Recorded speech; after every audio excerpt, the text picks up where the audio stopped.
at our public forum, and as soon as I get the nod from Wayne that he's got the online stuff happening, we'll get our meeting underway.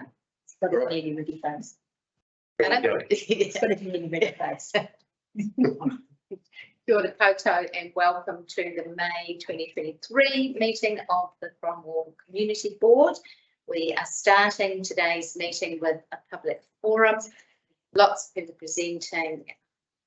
This is our grants round meeting, which means we've got lots of people hoping that we have some money left in our pot to be able to pass on to them.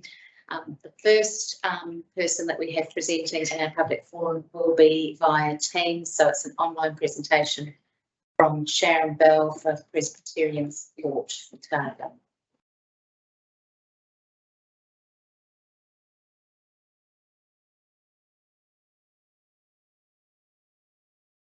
Can you hear us okay, Sharon? Yes, I can. Yep. Yeah, cool. Shall I begin? Oh, there. Yep. There you go. Okay, great. Hi, thank you for having me today. My name's Sharon and I work for Family Works Presbyterian Support Otago. We run a program called Growing Taller for children aged 8 to 11 years, promoting social and emotional wellbeing. So children having difficulties with low self-image, confidence, managing emotions and friendships are referred to us by schools, learning support coordinators, social workers and health specialists. The program's in high demand, but we're only able to offer it 4 times a year in Central and the Upper Clutha due to lack of funding. Funding's always a challenge, and without it we may not be able to provide this opportunity at all. Outcomes for children are highlighted by feedback from parents and teachers. Children who have attended in the past are able to manage their worries or anger in more positive ways. They approach the world with increased confidence and self-esteem, as well as gaining the skills to build positive relationships with their peers. So with a small group number of about 8 children at a time, we aim to create an environment where every child is heard and valued.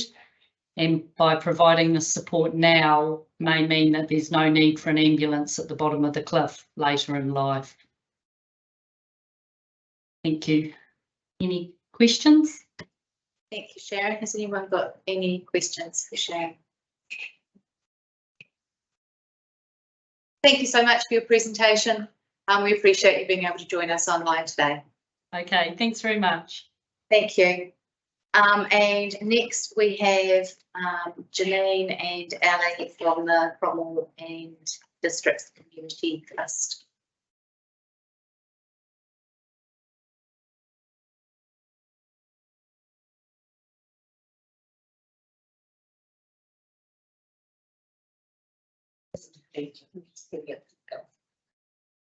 He's got his getting my presentations ready. That's all.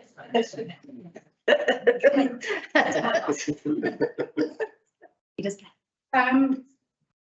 just some introductions. I'm Ali Valentine and I'm the chair of the Cromwell and District Trust. And with me is leading the introduction of Janine Woods, who's actually a foundation member of our trust.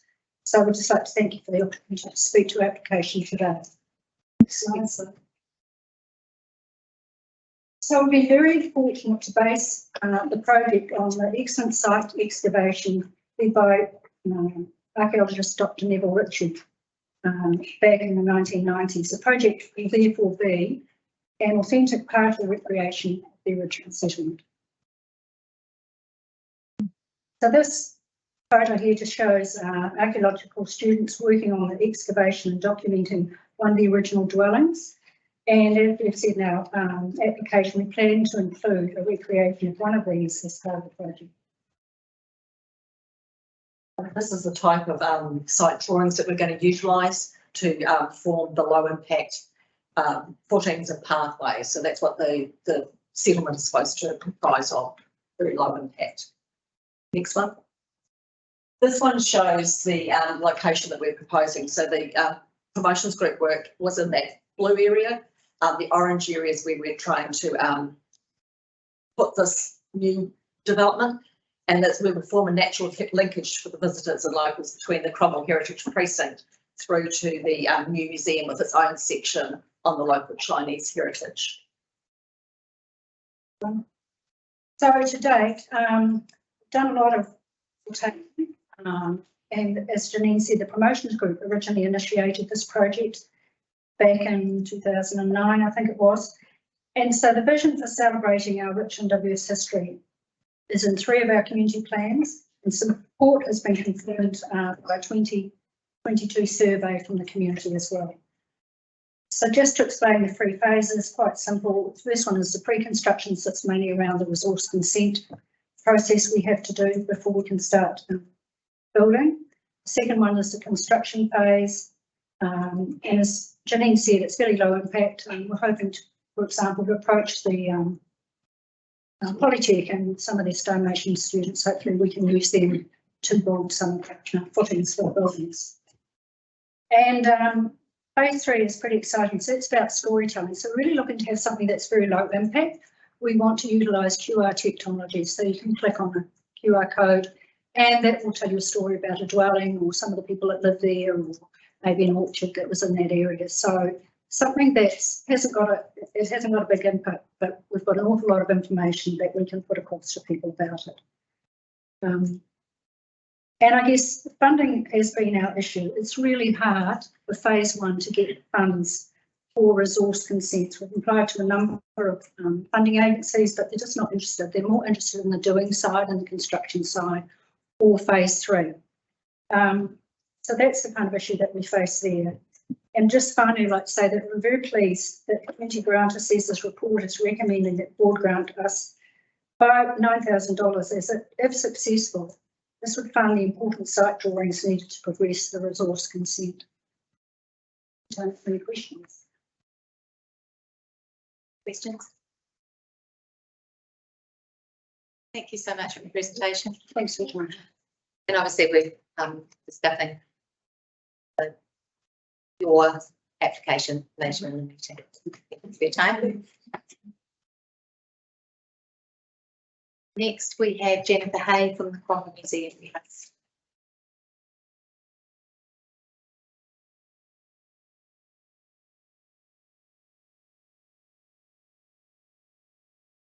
Jennifer. Fiona, thank you. Thank you for your time. I just wanted to go over a couple of points about my application for funding for the new photographic albums. Many of the Cromwell Museum displays are looking dated and are looking in need of renewal. And while I have updated quite a few areas of the museum since I've been contracted to the Cromwell Museum Trust, there are still a couple on my list: the Pioneer Women display and the 4 albums. And while the Cromwell Museum has the operational grant from the Cromwell Community Board, we do not have the funds to invest in new exhibitions and upgrades, and we rely on external grants to achieve necessary changes and improvements. Now, the photo albums were created in 1987 and are now looking shabby and damaged and have been vandalised. And I've submitted this application with the hope that some funds may be granted toward the renewal of the albums, with the images to be digitally enhanced and then printed directly onto museum board and then rebound in a leather kind of binding to replicate what they look like now, and they will have further longevity. And I see this as stage 1 of this project. So the albums tell the story of Cromwell from the pre-gold rush days through to the construction of the dam and the mall. And an upgrade like this presents an opportunity to include the next chapter in this story, being the building of the new cultural centre and the relocation of the museum. So that information can be added to these albums. So I see the albums as touchstones for visitors and locals, and they will be an important aspect of a new museum and the new museum installation. And stage 2 of the project, I envisage where the albums could have further enhancement through digital technology, allowing visitors to research, seek out further information, and to perhaps even add their own stories and memories about Cromwell. So creating a sense of connectivity and community through this region. So the albums in their current state have lasted about 36 years. And this upgrade will respect the stories and images within, and hopefully will provide another 30 years of enjoyment for our visitors. So thank you for listening, and I'm happy to answer any questions or hear any comments about the application. Thank you, Jennifer. Any questions? Yeah, is it fair to say that you'll be upgrading a few things from the museum display? Because as you go to a new location, presumably you won't shift the museum like for like. No, we are definitely hoping that we will have a brand new installation with wonderful technology to be able to tell our stories in new ways. Unfortunately, at the moment, we do not have this kind of information at hand as to what extent we will have funding to do this and how this will actually happen, and or even a timeline. So I kind of see this as a stepping stone towards the new museum installation, and obviously they will be transferred to that space. Yeah. Questions? Thank you so much for your time, Jennifer. And next we have Caroline Larry from the Cromwell and Districts Promotions Group. You're on the ball. Presentation. Some roll now. Okay. Oh, well, hello everybody. Thank you for having me today. I know most of you, but if anyone doesn't know me, I'm Carolyn. I'm the current chair of the Cromwell Districts Promotion Group. And Caitlin Lawrenson, I'd like to introduce you to Caitlin today, who is our secretary. So I just want to quickly recap our application today. We are a passionate group of volunteers who really love this town, and we want to share our passion with everybody else. We do this through a range of events, and these events have both primarily a tourism focus, but definitely a huge part of that is community as well. We have 2 paid contractors that work for the group on a part-time basis, and these contractors are really instrumental to the professionalism and the success of our events, especially because some of our events are quite large. We are historically the main recipient of the promotional funding from the Cromwell Community Board, which we are very grateful for and very aware of, and it does enable all of these things to happen. So I just thought it might be useful just to go through a few slides just to give you some images. I believe probably a lot of you have been to our events, but if you haven't, this might just help. Thank you. So if you haven't been to Light Up Winter before, it's become a real icon of our town. In fact, it's been on TV ads where they put on, snippets of key events around New Zealand, and Light Up Winter has been on there for Cromwell. And I've said that the mass lantern release is the focal point of this event, and it's sort of a celebration of the end of winter. This year we're proposing to hold it on the 5th of August, which is pushing us slightly later, and that is to differentiate it from the Matariki events that have popped up from last year.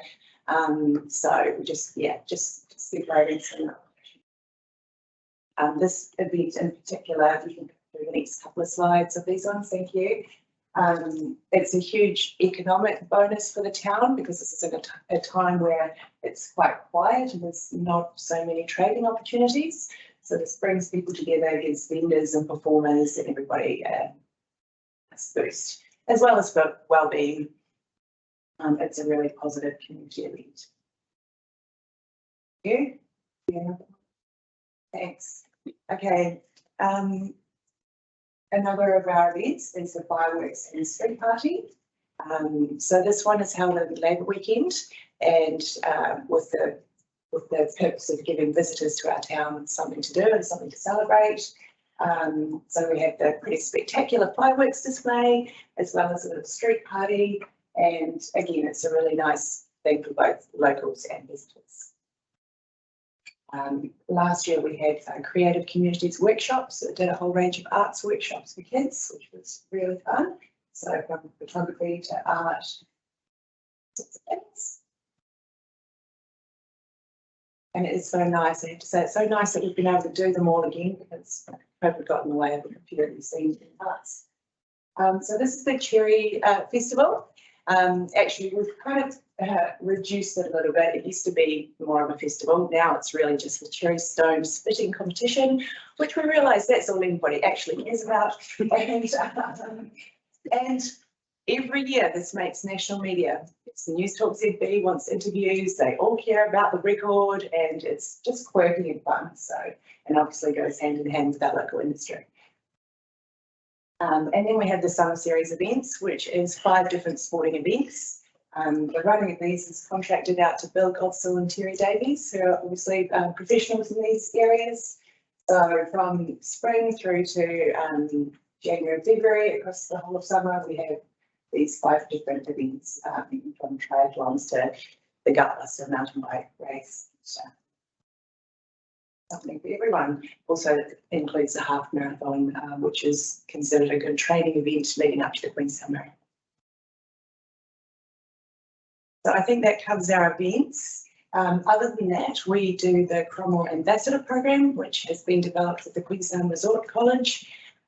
So we're just working on getting that up and running again, and our team are going to take over some of the facilitation so that we're not relying on sending someone over from Queenstown to run it. We see the benefit in having local people run these programs for local events. And then this is the publication we do, the Cromwell Compendium, which is an opportunity for all our tourism providers well, basically, so everything's in one place and this goes into all that accommodation room for our Cromwell. Was that my time? Thank you. And I thought it's been really nice. May I make one more quick point? Thank you. So we appreciate the funding we get from the Community Board. I just want to stress we're also constantly looking for other areas and not relying too much on you. We have gained a corporate headline sponsor for Light Up Winter this year. We do apply for other grants as well, and we recently, was it 2 weeks ago, Bob? We held 7th of April. Yeah, thank you. We held our first ever dedicated fundraising event for ourselves, which was the quiz night held at the golf club, which was kindly arranged by Bob. And we had Peter Williams as our MC, and that was very successful. We raised about $5,500. Thank you, Karen. And next we have Claire Becker and Suzanne Russell from Wollongong.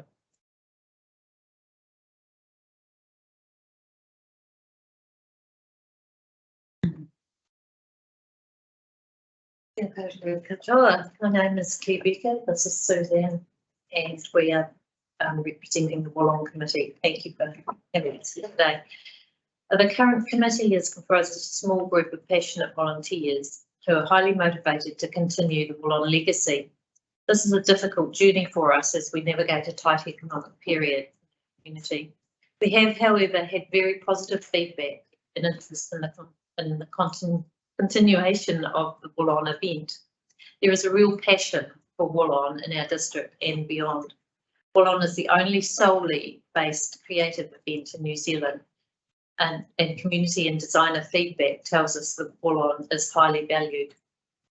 In requesting funding from the Vincent and Cromwell Community Boards, we are endeavouring not only to keep this fabulous Central Otago event alive, but we're also actively pursuing further development in the community education arm of the society as per our strategic plan. Historically, the runway shows have been the main Wollongong events. However, the current committee is working hard to develop the education arm of Wollongong. In the past year, it has run multiple educational events, workshops on crafting and designing with wool, and a showcase of local designers' work with wool. We're working towards having regular education events such as these through the year.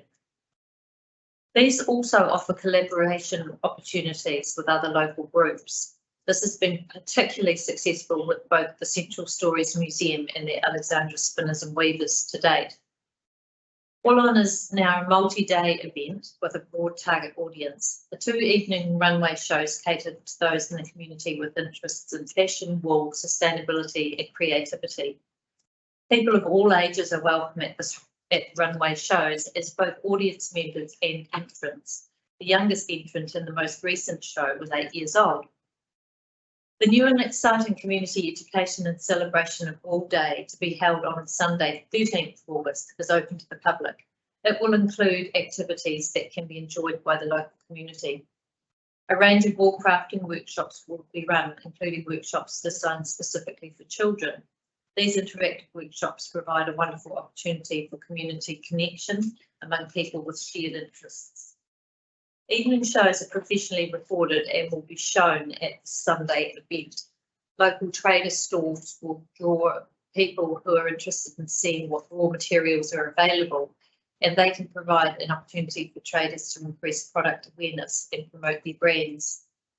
Finally, the judges' insight on the Sunday allows audience and designers to learn about the adjudication process and the features that made certain garments stand out in the runway shows. Full On is an important event in the Central Otago arts scene, but it is so much more than that. It is a community celebration with significant potential benefits and education opportunities for many people in our community, businesses, clubs and local societies. Full On needs the support of the community of Central Otago to continue. This committee is truly starting from scratch. We're passionate about rebuilding this event and honouring all the work that has gone into it in the past. We hope all of Central Otago will embrace Full On, thereby both contributing to and benefiting from this special community event. Thank you. Questions? Questions? Thank you for your time. Okay.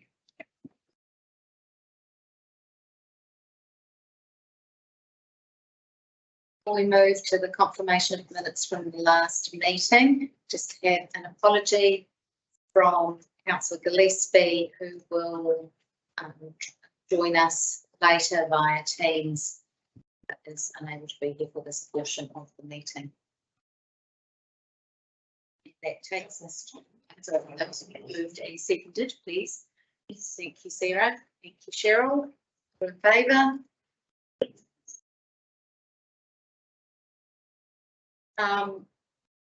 Next, we move to the declaration of the minutes on page 14.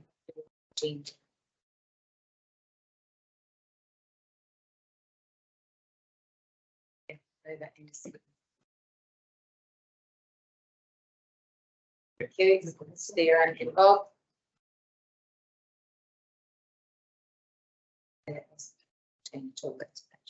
I'll get my brain around meeting any second. When you're ready. You're ready. That takes us to.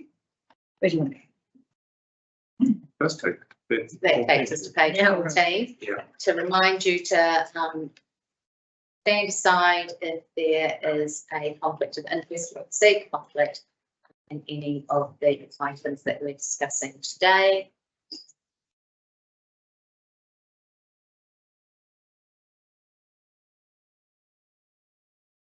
And that takes us to page 17, which is the community promotions grants applications. And this is the second round of grants this financial year.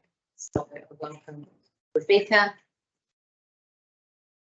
Oh, Kelly virtually. Before I start, the women who are arranging the health awareness expo were unable to attend the public forum due to the childcare arrangements, but I had a statement that they asked if I could read out. So that's okay. That's good afternoon. Thank you for the opportunity for us to speak to our application. We are Mary, occupational therapist, Beth, chiropractor, and Beck, osteopath. We are three local health professionals who have identified a need for more awareness in the Cromwell community around health and wellbeing. We often get clients who are waiting months to see someone in Dunedin who are having health difficulties, however aren't aware there is someone in town that may be able to help. We wanted to bring more awareness to the community around who is here and what services they can provide to support the people of our town in managing their own health and wellbeing.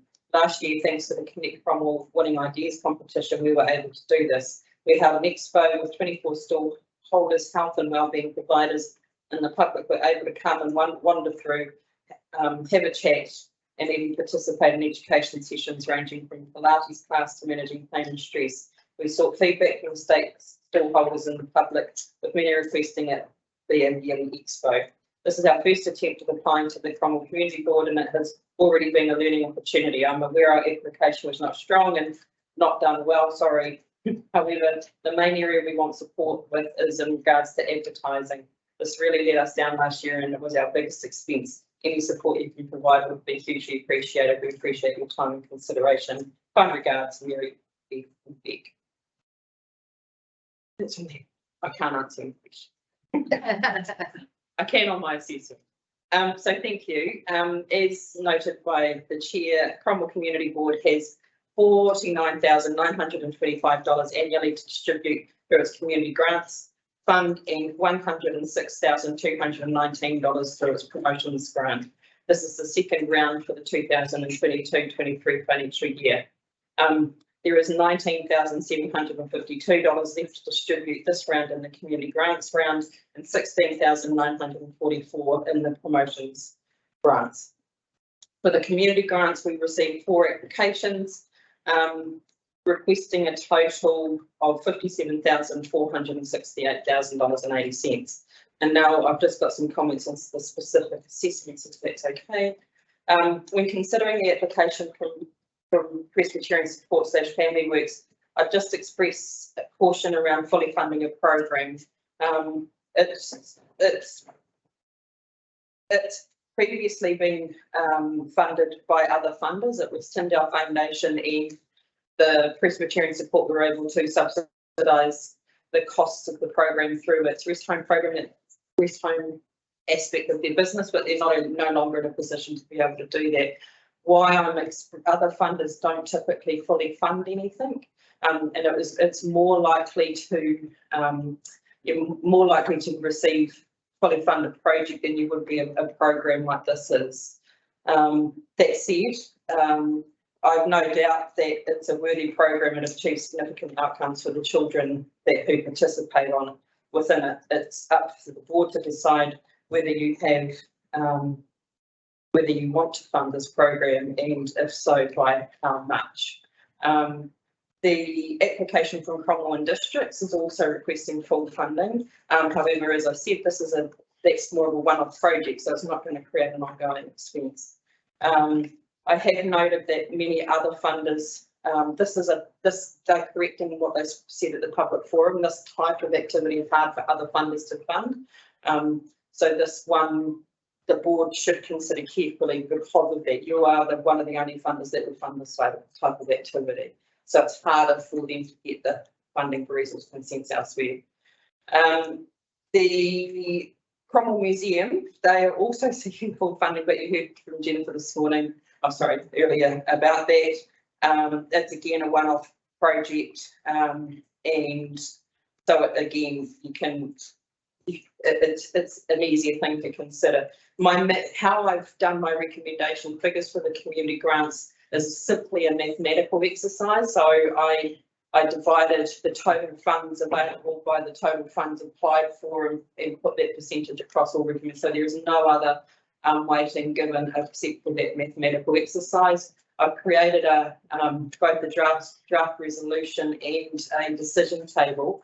And what the decision table helps, Wayne will flip that up, helps you if you want to adjust the figures, what that does to your total amount available for distribution. So it helps you as decision makers do some swapping around if that's what you have a mind to do.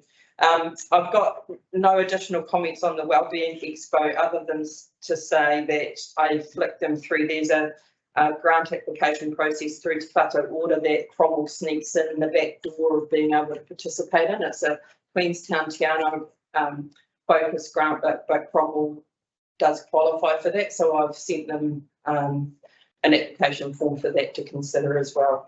Ellie's online for her comments around the promotion grant. Thank you. Thank you, Rebecca. Hopefully you can all hear me okay. Yep. Thanks.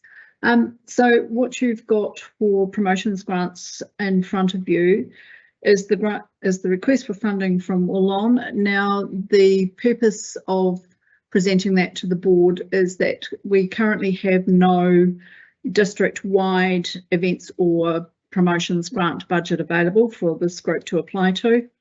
As the bulk of the activity is in the Cromwell and Vincent board, we've presented the application to both boards, with the Vincent board approving partial funding of $3,500 at its meeting last week.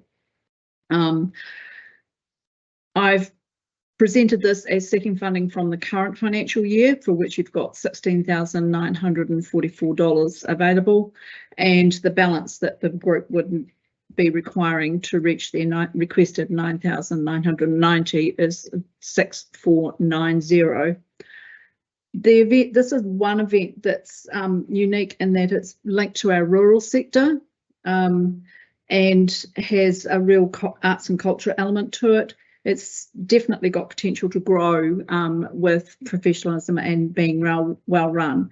The new committee has certainly taken on board previous advice from council, and it's pleasing to see them organised and coming to us early, seeking the small amount of funding that they're wanting to run for the event.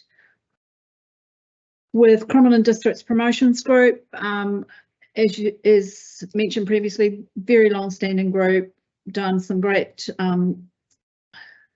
work for Cromwell Districts. The application this year differs from what you would have seen last year in that it's very much brought back to a project delivery application, seeking funding towards 3 of their events, running 3 workshops and promoting the summer series. My recommendation for that is slightly up on what the funding was that they received for the 2022-23 year, looking at $95,000 for the year, funded from the 23-24 financial year.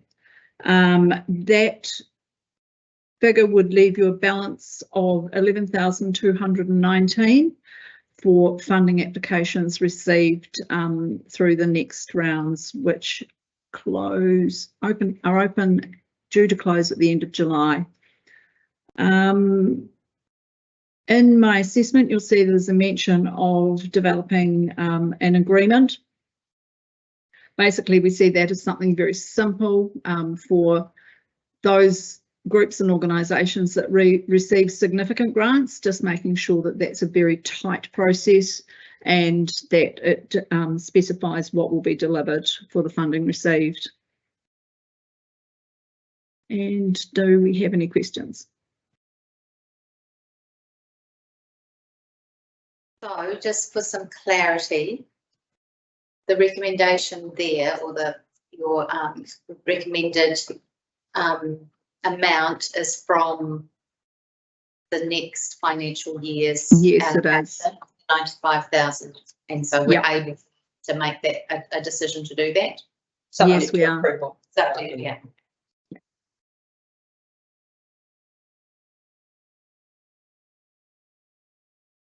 With questions for Ali and Rebecca.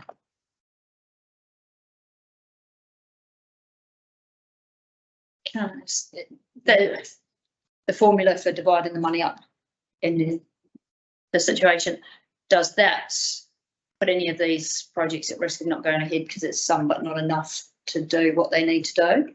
Is that viable still for them to get a portion and go elsewhere and continue, or are we just dividing it up and then we might end up with some returned? It is a question that we ask them in their application, and most of respond favourably. Most say that that's okay. Is that with the amount that we've given them? And that's a reasonably significant difference for some of them. So is there anything there that we need to do more work to have a look at making sure they are viable with that smaller amount of funding? It's hard for me to answer that. I think, yeah. It's for the board to determine if you want to fund all the applications that have come through and to what extent, and none have given us. I think probably the growing taller one may, but I can't. They may be able to seek funding elsewhere once they've got support from council, if they get support from council. But as us endorsing a project like that, may be enough for them to go on, so perhaps reallocating that money wouldn't be detrimental as such. Like, we've got there's a lot of difference in showing what they want and what we've got, so to make sure everybody gets the most opportunity for other funding, which they're going to need to do on top of what we offer. Like the Growing Taller application, it talked about how hard it was to get funding for things these days, and they broke the price down to being like $1,000 per kid, but a lot of the cost was travel, so it's probably dependent on the 8 kids being On who they are, where they are. for the economics to work out. Yeah. It's not going to be $1,000. The way that it works in Cromwell is that the parents drop them off to the program at the beginning of the day and they're dropped back to school. Yeah. So whether it's for the person running the program, because it's a once a week over however many weeks, so whether it's for that person to travel to run the program rather than the travel for the children to and from school, it's not enormous, that travel's not significant cost, but it may be for the person who's qualified to run the sessions comes from school. I think another way to approach funding is to fund certain components, because like the Chinese village, for example, it's got topo survey, resource consent and something else as well to make up the total cost. We could be clear about what component we're funding.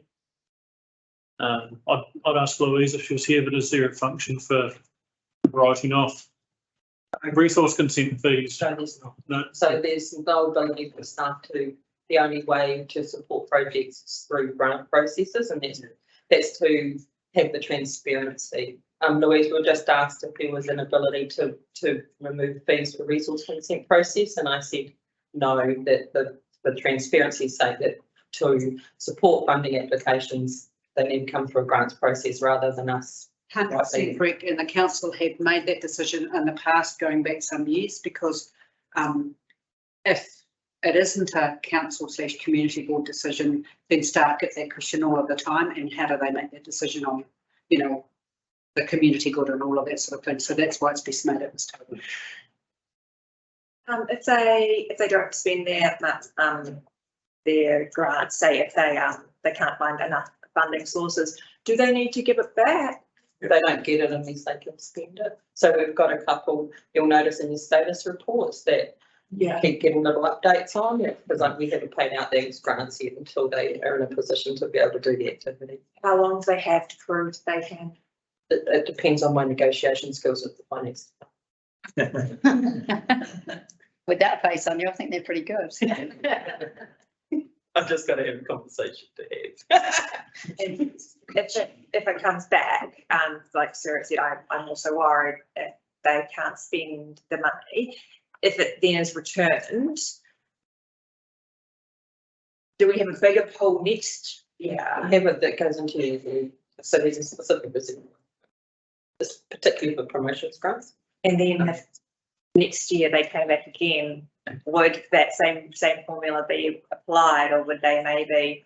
Again, for me, those figures are just my basic starting point, because as a staff member, I can't recommend that one's weighted more than the other, but that is completely up to you guys how you, so you don't need to follow that at all. It's completely in your hands, they fund this.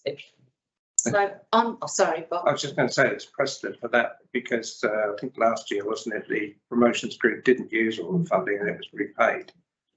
And they want it back. Yeah, that's right. And now they want it back. So on the promotions grants, we've looked at future funding using the next grants round allocation. Are we able to look at that for the community grants as well? I don't tend to recommend that, because it's promotions. I did have a paragraph in my speaking notes, but I took it out. Promotions grants are, event funders need to know in advance what funding they have in order to manage the event. What that does in the community grants world is creates an uneven playing field. So this board's a little different to Vincent, but Vincent has quite a number of grant applications that are reoccurring. And so if you pre-fund one, then it's less money in the pot for when you're considering the whole. And so this is the second round of the financial year. The next round is your first, is the first round of the new financial year, where you'll have your total just under 50,000 available. You can determine, depending on the applications received, how that's distributed. So that's why we don't recommend it for community grants, but it is it is a possibility, given that Cromwell doesn't have the same level of recurring applications that Vincent, for instance, has. So my next question onto there then is, if we agree to this level of funding, or we have a look at how that's allocated, or take Wally's suggestion, for instance, of if we're giving 2,900 to Family Works for the Growing Taller program, that we make it quite specific what that's for. Are they able to reapply for grants again in July, or is there a stand down period before they can reapply for a grant? You don't have those rules in the grants policy, so they can be. Other funders would say one application per year.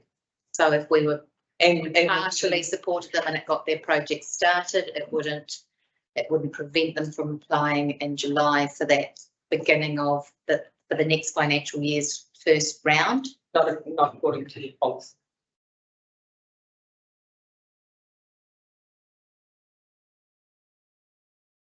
Further questions? With a little money in the pot. Pardon?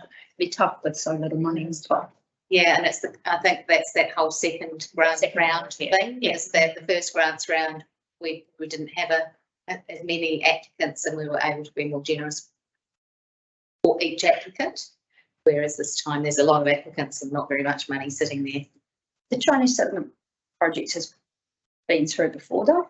No, they've been to talk to us in a public forum just to let us know what they were thinking and hoping to do. This is the first time I can think, am I right in that, Rebecca, that they've actually put in that First time they've actually placed them on it. Yeah, right. They've got their project to the point where they're ready to apply.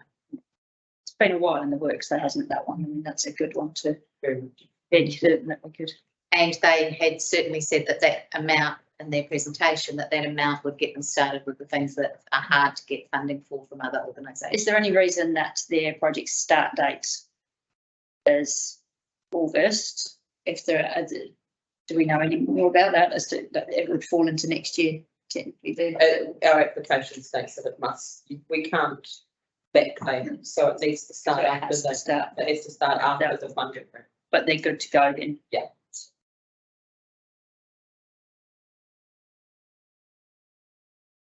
So that takes us back. So we need to have a look at that table that's up there. Have a think about those amounts. Because that's what goes into the recommendations on page 17 of your main agenda. We're happy with those amounts.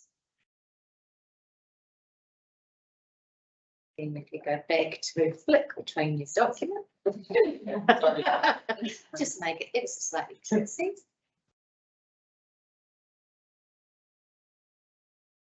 So the decision-making table's up on the screen, and in behind is probably the draft resolution.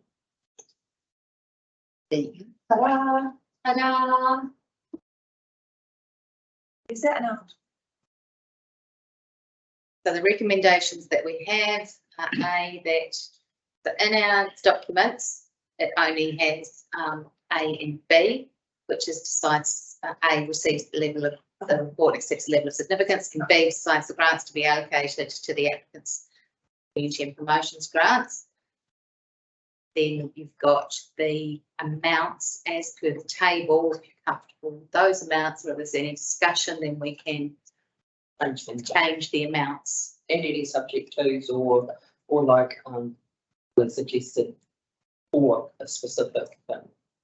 I note the museum split. There's two parts to that price. There's a 7,700 and then there's a 12.5 grand, for example. So we could be a bit more intelligent about it and actually fund one component, so then that component can get done. But I do note that the 12.5 would have to come first, not the 7. Because you can't print something that doesn't exist.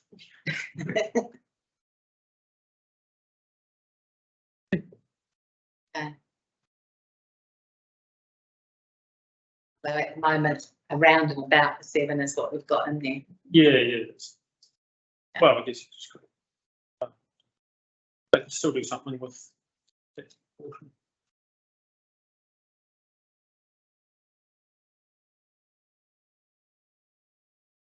Any further discussion on those, or are you happy to? So that's for the, is a separate, Community. that's for community grants. Yeah. It's the And there's, pull in the LH Oxford.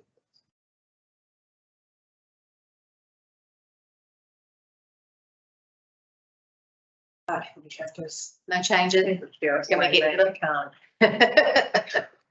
argue with the fairness. Okay, so how many letters have we got on this? Enough to confuse it. There's another 2. Oh, there's nothing too, sorry, beyond.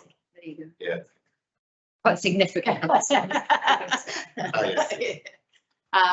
So we've got as per the table that was in our appendix, the community grants, which will total $19,750. and we've got the motions grant, which will total, It'll total 101,490, but it's split over two different years. so the 95,000 will be from the From the next financial year and the 6,490 from this financial year. year.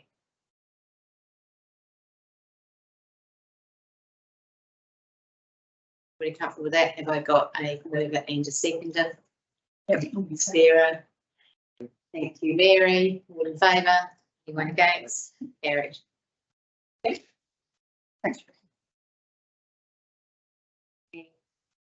We asked quickly, early. Everyone got the next one, so I need to. Yeah, let's do the members and chair reports, yeah. Yeah, can you text me and see when he's up to, if he would like to be present online for the full discussion. I could got an update on this things. Just go around.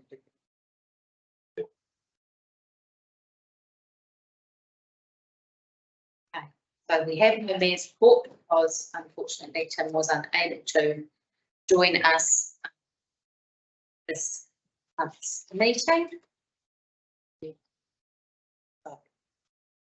Chair's report.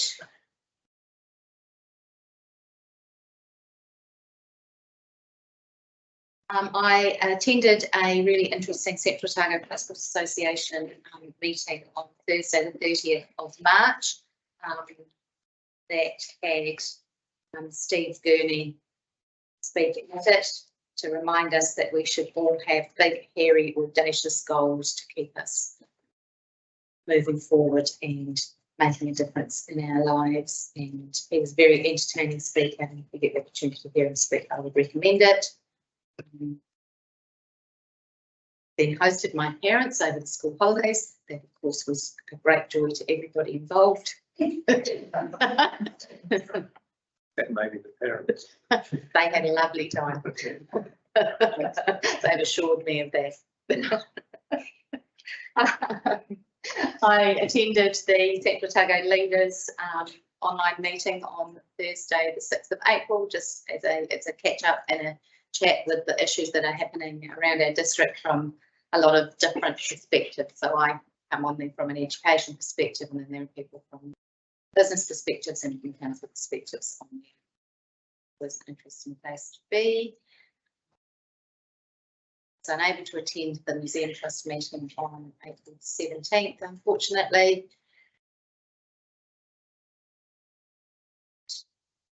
I attended the Anzac service at the Cromwell Cenotaph on Tuesday the 25th of April to lay the wreath for our community.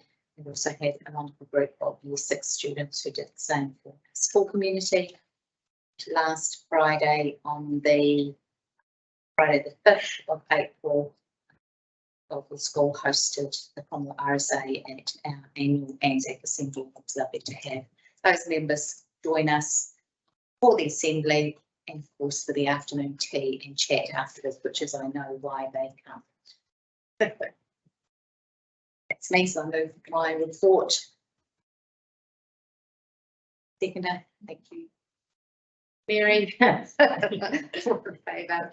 Righty-ho, members' reports, Mary. I can report, I don't have dates, I'm sorry, I am very good with the dates. I've got my diary. I've just got events. I have met with the Cromwell Districts Community Trust at their monthly meeting, which is held on the third Tuesday of every month. And they're really happy to have a fixed meeting in which I will attend and act as advisor to them. And the next one of that will be held on the 16th of May. I'll be attending. I've also met and have regular meetings with the Plunkett Community Liaison Officer. So to hear comments on what the community is needing from that young set of the population. And I've also attended the Environmental Defence Society and New Zealand Planning Institute annual conferences. Their conferences now back on, everyone's they're well attended, and Ms. Parker has spoken, speaking at both, but the RM reform, and his general thought is it will happen. It might not be perfect, but it will happen. It's all from me. Yes. On the 14th of April, I attended Sancho Jacob's farewell lunch, which was lovely. I send off, beautiful food. Then on the 17th of April, Cromwell Community House meeting. I think it's, I'd like to acknowledge the passing of our chair, Leanne Fox. She had a short illness, and unfortunately she has passed away. She's very well respected. She threw herself into all elements of Cromwell Community House, and she's a great loss. We've got Barbara Young as our acting chair at the moment. I'm not sure how long she'll stay, but at the moment she's prepared to put her hand up. And we have got a new trustee, Hugh Murray, who's joined us. On the 18th of April, I took part in the Lake Dunstan water supply tree planting morning, which was great. It's a beautiful morning. All those trees and plants will grow and hopefully soften that visual impact of that great big tank at the top of the hill. On the 19th was council meeting. Quite an interesting report on Branksome Street in Roxburgh, which was spoke to by Sharon and Noel Miller at the public forum. This has been left on the table, basically pending more information on historical data to determine whether, because of course it's a cottage that was built significantly encroaching on a council road. So just going back to see surveys, how far back they can get them, so that they can find out whether the cottage was there just before they actually knew that that was a legal road or not. So anyway, that'll be interesting. There was a request for additional funding to maximise the Wakatahi subsidy of 251,000.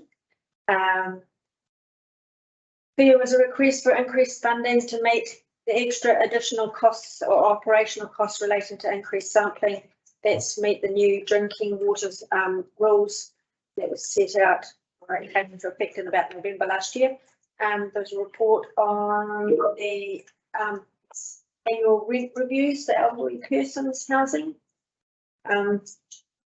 Nick Glanham gave his 6-monthly review on the economic development work program, which was quite interesting. And we agreed to adopt the public toilet policy for the next 3 years. There was an update.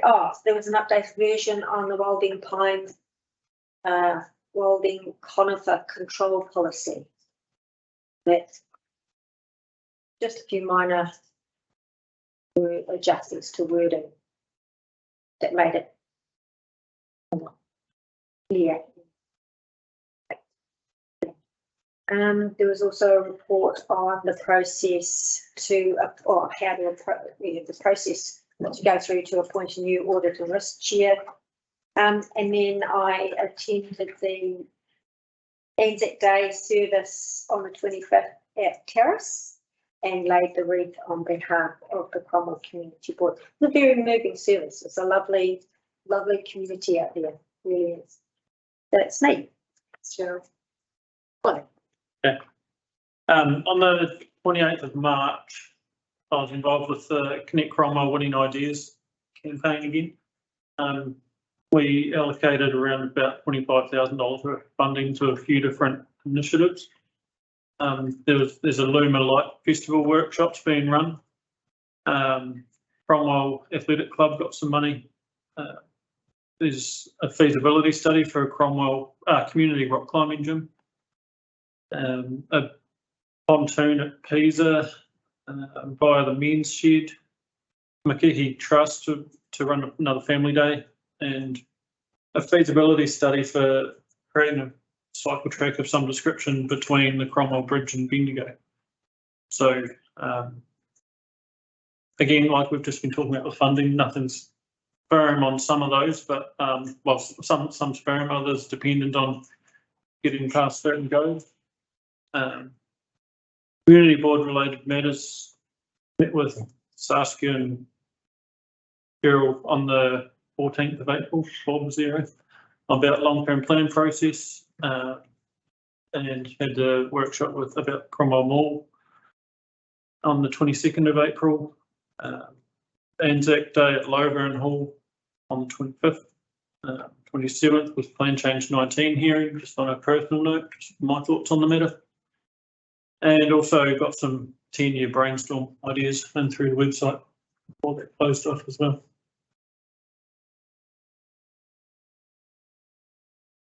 Concise, now you've said it all. Everything that Cheryl said, just got very Cheryl, same meetings, probably place bless there. And apart from your parents' trip, I think I did just about all the same things that Anna did as well, so straightforward. I was the athletics club person that came to Connect Cromwell and very gladly took some money from them. So I'm pleased to say that Cromwell now has its very first official athletics club. It's been affiliated to Athletics New Zealand, and we'll be looking at holding a meet here next year as an inaugural country meet to celebrate the club. But lots of support from Otago and Athletics New Zealand there. Really wanted to bring Cromwell up on the ranks there. One thing that does mean is that we'll be looking at what facilities we have in our parks and recs, and might be putting our hand up to ask for some help with some of that in the near future. But really exciting times. Otherwise, school holidays, very busy time, winter sports starting, more kids registered in winter sports this year than previous, which is awesome to see, but very busy term ahead.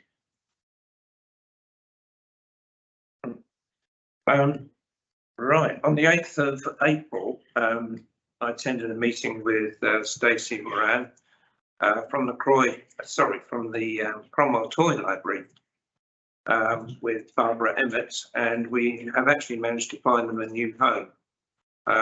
They'll be occupying a building at the old Polytech premises in Molyneux Avenue, so I'm very pleased about that. On the 18th of April, I attended the monthly meeting of the Cromwell District Promotions Group. What I should have mentioned earlier on while they were doing their talk in a public forum is that not only does the cherry stone spitting competition get national TV coverage, but it actually got some international TV coverage. It was actually featured on the Channel 10 News in Australia last year. I happened to be there at the time.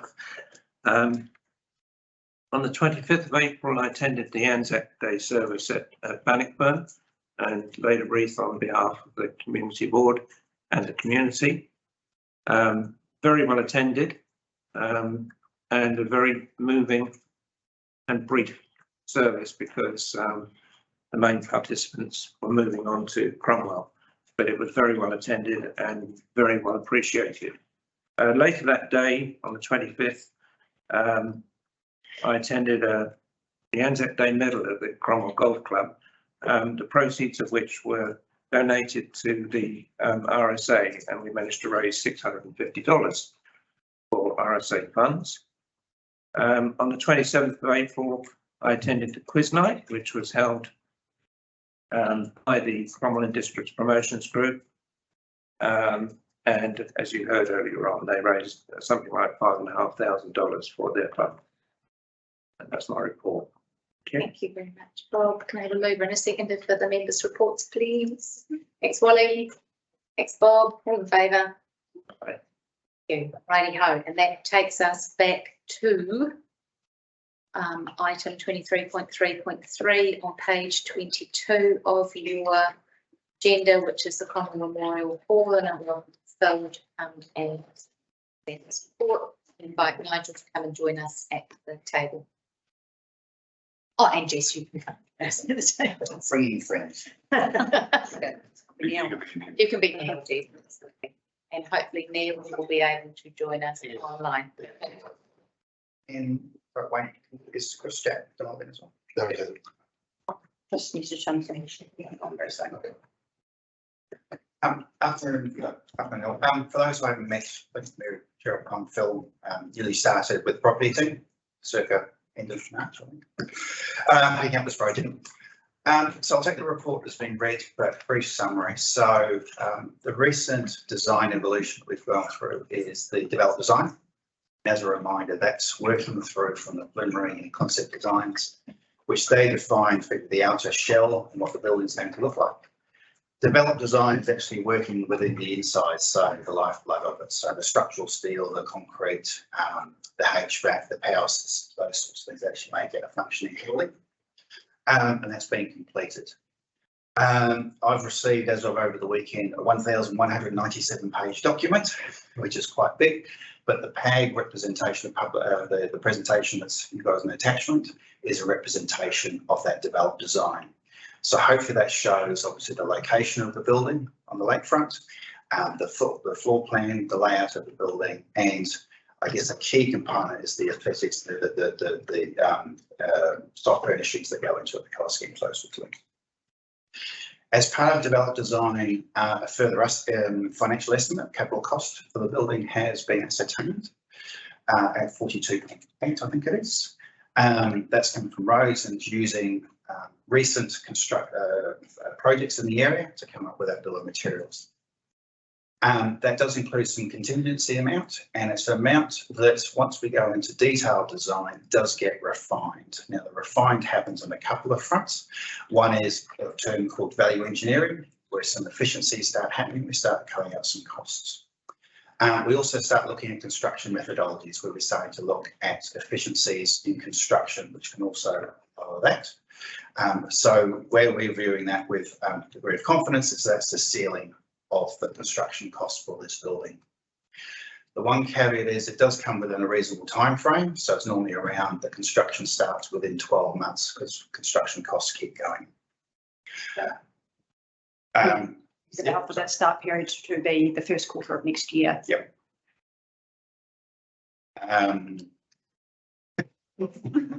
So there is also escalation is taken into account within the figures that you've been circulated. So that's also, some of that has been relieved because we're getting close to that time. So escalation risk has reduced the closer we get to the start time. The other big piece of the puzzle that we're seeking is approval to demolish the existing building. Now that's needed to complete detailed design because there are some further geotech and some foundation design work that actually has to happen. It is also looking from a program efficiency perspective because there are lead up steps where salvaging operation has to happen, a building consent application has to happen before we even commence demolishing the building. So we're trying to look at those efficiencies around timelines. The reason around efficiency around timelines is that we want to try to avoid any cost escalations. The longer the project goes, that capital cost does start to increase. that was just a brief summary about the work that I've come into and I'm writing on the coattails, just starting. Open to the floor for questions. When do we have the presentation up? If there's any questions that anyone has, did you get the copy? No, being in the agenda, right? Well, okay, here's an attachment. Yep. The moment. So of the 42 plus million, because it's worded differently in terms of how you've set it from the LTP to the latest estimate, how much of that, or does any of it include the landscaping? So I'm effectively aggregating. So sorry, the original 31 was a portion from landscaping and building, etc. The actual breakdown is making up for 42. I haven't traced through. I've got it here. Oh, you've got it. Sorry, technical difficulties. So of that 42.8, there is 25.8 of Memorial Hall and Event Centre, 4.5 museum, including the cinema fit out, and external works 2.6. So the external works original LTP budget was larger than that. So there's a little bit of shuffling from that to cover the full project. So external works is less than the 9.5. And the 9.5, but the built components were more than. So also those, the 42 includes 10% of design construction contingency and 6.5 of escalation. What about car parking? Is there any funding at all set aside for car parking? So that external works there includes the car parking that are associated to the NOR works to make this whole project complete. External car parking towards Malmore, it's a heritage precinct, is sort of seen as a part 2. I don't know the line item for car parking. This includes the proposed car parking on Butchers Road. Right, okay, so it does include that. And the stuff that's within the gum trees at the moment. Sorry, we may have to check that one. I don't have the full breakdown. That's just between because there was a bit of a pause between civil works within the boundary and civil works without the boundary, that bed came in slightly after.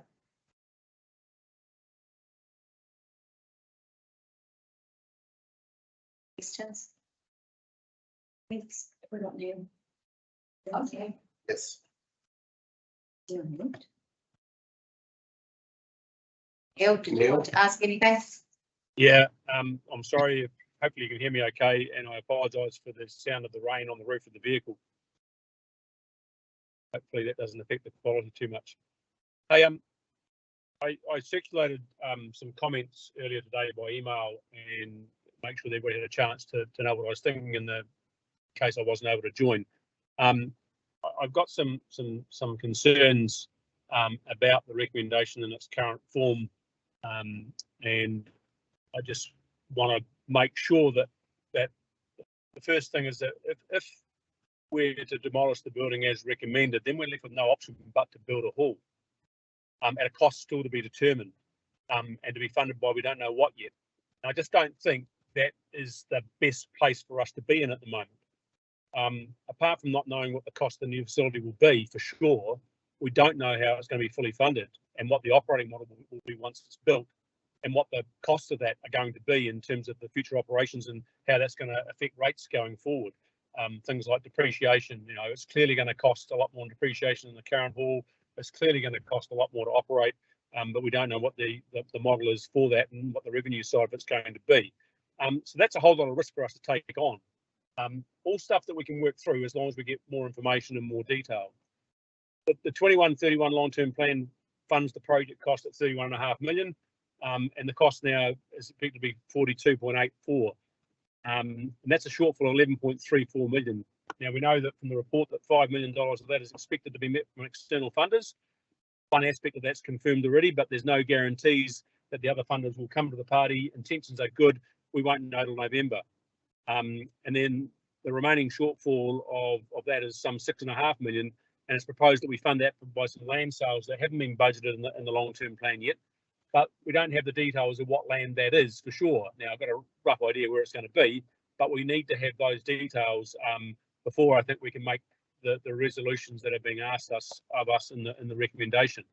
And then just some minor points in relation to what actually the procurement of construction services mean. I'm not sure exactly what that means, whether that's the contract to build the thing or whether it's to do some of the work associated with the recommended demolition and recovering. I don't know, but that would need to be clarified. And the other bit that's missing is that there's no mention of the museum review process that the council is undertaking at the moment. Has been for quite some time, still not complete yet. And we don't know what the implications of that review will be on the museum aspect of the project. So, you know, this afternoon, the discussion is going to address these matters, but given where we're at, I think the recommendations that are proposed are not appropriate, and I have proposed some other recommendations that I think should be considered. Now, I'm sure Wayne's got them, but yeah, so they're my observations, my questions, and yeah, happy for the next lot of the discussion. Thanks. Okay, so there's quite a few things that Neil has raised there. You've got the email, yeah. So where would you like to start? So no particular order. So the construction services, yeah, as Neil alluded to, is the construction contractor. Where we would envisage this is they would come on and do the demolition, the salvage and demolition, and then continue on to do the full construction services. The earlier we get them engaged, the earlier that we can actually have them involved in detailed design and again expose any sort of construction efficiencies, but also the earlier that they get established on site, that also again brings in some efficiencies. Cost is a very valid concern, completely understand that. The earlier we get the construction contractor into there and particularly start procuring materials, as you can imagine, there's quite a significant amount of materials need to be acquired for this, the more confidence and assurity we get around what those material costs are going to be as well. So that de-risks those cost fluctuations that we're open to. Currently working with the QS, we are already cost checking against market for some key like mechanical components. So there's also 2 more cost checks to happen before we go out for tender at 40% of detailed design and also 100% of detailed design. So we're keeping things as QA and as in-house and as best evidence as we can to give you the confidence going forward that this is the ceiling that we're working to. The second point I'll deal with is the profit coming from land sales. So Cemetery Road, I think it's in the order of 6 or 7 properties that the details will be carried. But effectively those titles, those sales have actually gone through. They're actually completely unconditional. Yeah, they're going through. So titles just have been going through there. So the 7 million is a real number that can be apportioned to this project funding perspective. Which we can include in the resolution if that gives you some more comfort. And Susan's here as well to answer any questions from a financial perspective of or any other financial matter. Can I ask my question? So when one of those properties gets in that Secretary Road gets sold, is it so I imagine that more money is kind of moving divvied up, and is there a percentage that goes towards the Cromwell or like what? Yeah, basically just to make sure like property doesn't get sold and then oh that one got sucked up and like yeah, just we at what point do we get to claim the money, and is that identified yet?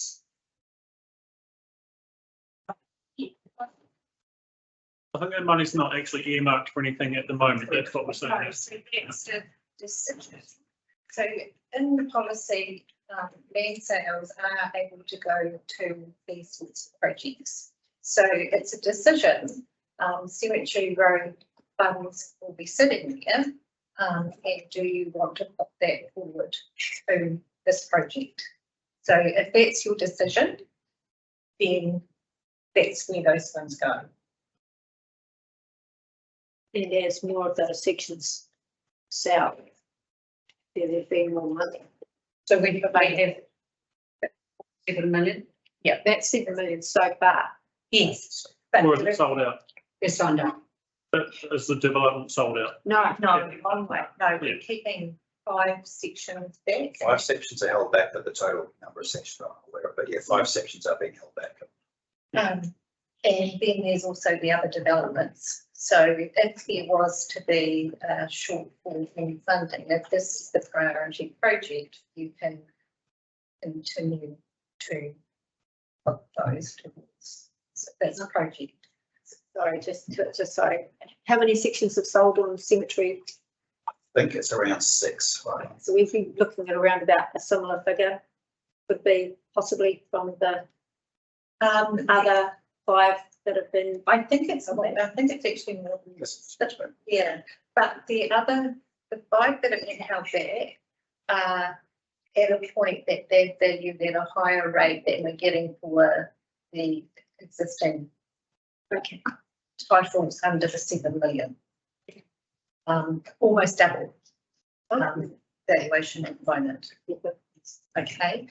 In the model of LTP, the Cemetery Road land sales were allowed for, but we really conservatively allowed for them by making sure that the cost of sales almost mirrored, so that we didn't overinflate potential.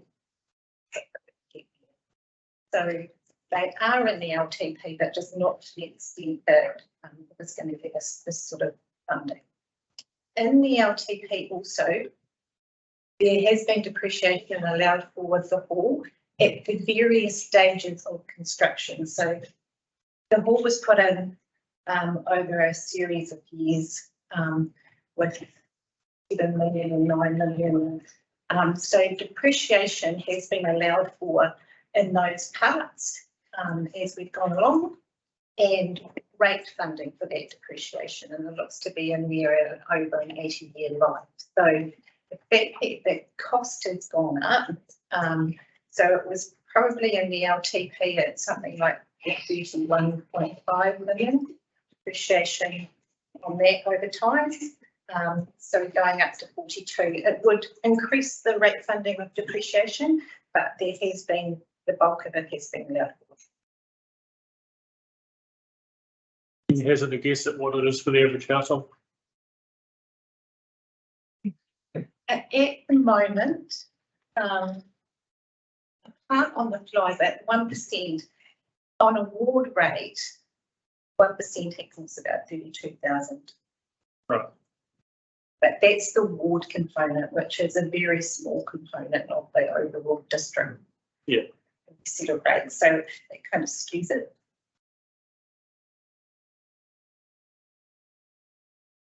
Madam Chair, can I have another crack? Yes. Thank you, Susan. You're right, that is the percentage point, but from the ward component, that's still a big amount per ratepayer, especially with those increases are going through. And to me, that just supports my concerns around not understanding what the actual implications are going forward as these costs have increased significantly. And I just think that without that information, the board's being asked to make some decisions on something that is going to happen, but without all the information that's been documented, able to be discussed and robustly tested to support where we're going. And thank you for the clarification about what that means by the construction services, because what today's recommendation is saying then on that basis is saying not only are we asking you to approve the detailed design, but actually no matter where that ends up and no matter what the cost is, you're going to build this damn thing. And I just don't think that's appropriate. Now, if that's not the intention, that's fine, but that's the way I read the current recommendation, which is why I proposed a quite different recommendation that will move us forward, but make sure that we get the information that is required to make the final decision. And if that's at the cost of some extra funds because we can't do the geotech work, which we largely understand to a significant extent, then maybe that's the right price to pay.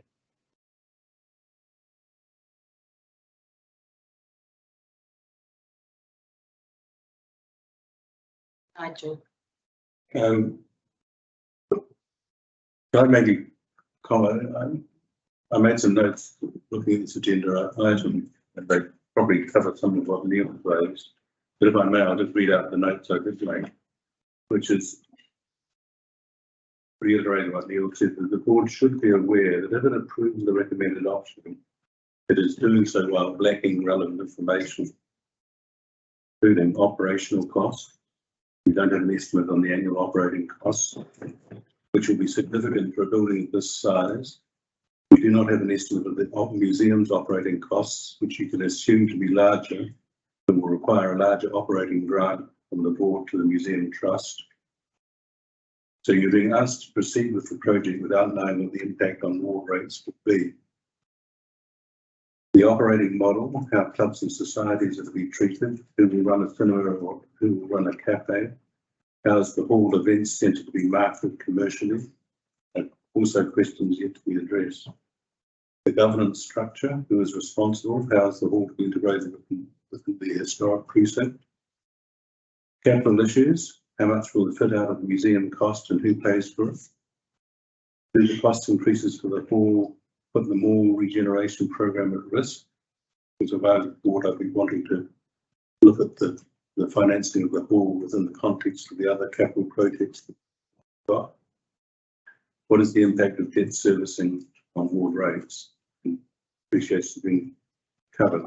So, and then the good news, I believe, is that the staff and the architects have presented plans for a really exciting, great looking building. Good news too that in spite of the significant cost increases, the board has healthy financial reserves. Given the work so far and community expectations, I don't believe the board has any choice but to proceed. Steam ahead, maybe half steam ahead, but it needs to do so while being aware of the many issues and risks still to be resolved and to be vigilant in demanding answers to those issues. So I think the board's in quite a tough position because the hall is going to be built and we know that every delay increases costs. So somewhere along the way, you're going to have some act of faith. And it looks like the financing, the capital financing looks like it's in hand. And where my concern would be, where I think the board should be really looking at getting some kind of estimate of the operating costs. And whether votes on the recommended option today or whether it's any caveats around that, I don't know. But my belief is that delaying this is becoming, both in cost terms and in community expectation terms, it's becoming a critical issue. I guess that's where we're sitting, is looking at those risks versus opportunities. So weighing up some of the risks of taking these recommendations as they stand and the opportunity that they give us to go, right, that's an absolute push go on the project, even though we've got some things that we don't know yet. But the risks there, I think that Neil has expressed to us of the bare piece of land and not having the surety that we're actually going to be able to get it across the line. I think that the assurances that we've been given around the funding from land sales that will come up to the shortfall for the build costs is probably helpful in helping us to feel that we've got that the ultimate turnkey build cost is something that we can achieve. But then we've also got to weigh up that we haven't yet seen those models of operation that help us to feel assured that we can actually afford to keep the doors open and the lights on in the building that we are going to build. I suppose some of it is, Neil said, if we knock it down, then we're saying that we're definitely going to build. If we cure for construction services, then we're making a decision that we're definitely going to build it. And so I suppose the decision and the thinking for the board sitting around the table today is, are we definitely going to build it? Are we confident that the opportunities from putting forward these recommendations outweighs the risks of putting forward these recommendations and that we're able to do that? Or do we need to do some adjusting of the recommendations to give us some surety, even if it pushes out meaning that we need another report at our June meeting, which maybe gives us some more detail around some of the things that we're asking about today that we're unsure of. I probably need to hear from people around the table where they're sitting, from the discussion, from Neil, from Nigel, from Phil, about where we're going. My thoughts are that we do need another report. We do need more detail.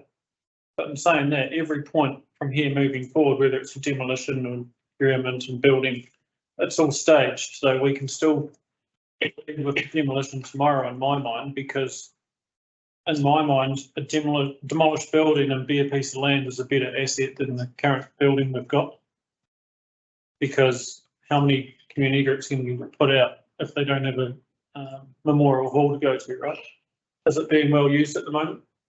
I don't know.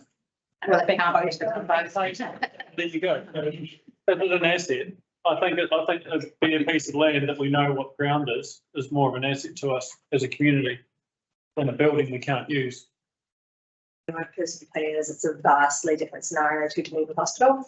That's just my personal opinion. It's not a regionally or it's not a regionally significant structure, and that's what has been compared to the demolition of has been compared to. And I think I agree that flat piece and waterfront land will be able to be solved if they can't go ahead with what was obviously the worst case scenario. But yeah, I think there's nothing stopping us from A, B, C, D, and procure the construction services and then perhaps get more detail for this month. I think that if for some reason we come across some absolute game-changing showstopper in the next 2 months and the building was half demolished, that's not a bad thing. It's got to happen anyway, right? I'm not saying we're going to get a showstopper. We're going to make this thing work one way or another, but I don't think we should help the demolition. I think we've got to keep that critical path going so we can find out what the geotech is, because you've got to design a building from the bottom up, probably, right, Jess? Yes, yeah, there's been some tests already done around the perimeter, but there is some further tests that we'd like to do underneath the building just to confirm those final slab thicknesses and extent of steel. Yeah, it's going in. Extent of steel and slab thickness goes into the price. So we can't ask for every last bit of detail until we've got all the recipe in place to actually get that. So it is a risk and reward situation we're in. I do agree with Molly as well, but I do have some concerns, and that's why I agree with Neil and Nigel as well. I think we need to have a much better understanding of the operational costs. I really do think that's really important, and I think that's something that's been asked for before, and we really. So I think it's really important now that the board actually sees those operational costs. But I don't think we can afford to stop the momentum. And I think that even if by demolishing it, we're carrying on, we still said that this could be built in stages. So there are options available should the funding not be as significant as, or should we not receive the funding that we need. It can still be done in stages. So I still think we have to play our head, but just be mindful of those operational costs, depreciation. I think we do need to know what this is going to do to our rates. I think our community need to know what they are looking at for a rate increase. Pretty important. Great to want it, but then you've got to pay for it. My view really is that I'm reassured, I think, by the fact that the shortfall is largely going to be taken up with from land sales, and that there's a likelihood that there will be more funds available to fund it. And I'm sure that some of the operational costs from that for this could be actually taken care of by those land sales as well. I'm a little bit concerned that the proposed, sort of amendments, if you like, to the wording of this report actually, or the recommendations, I should say, sorry, don't actually mention the demolition of the hall. Because I think that's an essential thing that we need to do to move on and to move the project forward. I think without that, there's no possibility that we could meet the timelines that we're proposing. That's really all I've got to say. I think it should actually be in that in one of these paragraphs here that should actually say that we approve the demolition of the hall. It's recommendation C. Mentioned as a D. I haven't got a D in mind. And what Neil has sent through. Yes. Yeah, no, we're still looking at the recommendations in the, and it's not heard from everybody around the table. The recommendations are still the recommendations that are sitting, and on page 22 of our report. And Sarah. on a couple of things that have been said. We wouldn't be able to use land sales for funding operation costs. We could fund the capital costs. And in response to providing a report on the operation of the building, totally agree, and we're really aware that's been asked for over time. But the kind of chicken and egg there is, until we know what we're building, it's pretty hard to say what we're operating and what we can get revenue from. So we need to bring this to this point and have agreed with the project advisory group that we will put up a model now that we've got to approval of preliminary design and into this stage of design. So we will be working on that. And I think another thing to note also is that from the design point of view, we've always taken on board the brief that it needs to be flexible for multiple modes of operation and multiple, I guess, the time scale that the building is going to be there as well, because it could develop that operational model over time from working up to the optimum. So we could be starting, because this is new for Central Otago, this is a new building and a new operating system that needs to be developed. So the building can cater for that, is what I'm saying, from a low key up to There'll be a whole lot of assumptions and guesswork around that, which is, as Jess is saying, over time we'll have a better picture of that. But we'll definitely put something out, which we are fairly certain won't be correct as it develops over time. The other interesting thing is the progression of the design has probably, I guess, gained interest from avenues that I don't even very considered. I heard there's an individual from Highland Park who was very, very impressed with the facility. So anything that they do around there, they'll be sending to Memorial Hall. Now, that possibly wasn't envisaged right at the start of this project as well. So that model will be with best assumption, I guess, but also knowing that can grow. Okay. I haven't heard from Sarah. Try it. It's not when that happens. Jesus. Just trying to make space for you, Sarah. Thanks. I think the hall is coming down. It has to. We've condemned it. We've been through this how many times? If we go back out there and say for any possible cause in that demolition, there will be uproar. The hall needs to go. We then need to make sure that what we have in this developed zone phase is still fit for purpose, perhaps. And as I said, the OPEX comes from what we're operating. So I think we need to move into that sooner rather than later. That timeline is reasonable if we keep this moving. I think my only question will be at this point, are we looking too much at what we can stretch or take further down the road to make it next year's problem or next decade's problem? Because inevitably, as Paul said, it gets more expensive to build any time other than now.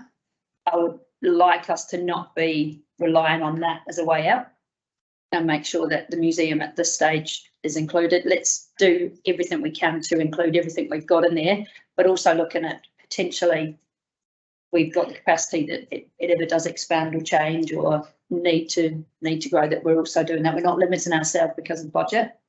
Because I'd be very nervous that we built on the smallest side of what we can deem affordable now.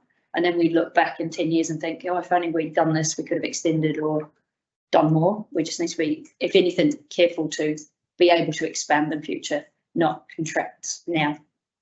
But let's get on with it, D for sure. Right, so you've got recommendations. Okay. Yeah. Can I just clarify what I was saying earlier on? Yeah. Just what I was trying to say, I think, and probably I was very clumsy in doing it, but I was just saying that one of the recommendations should be that this meeting actually approves the demolition of the hall.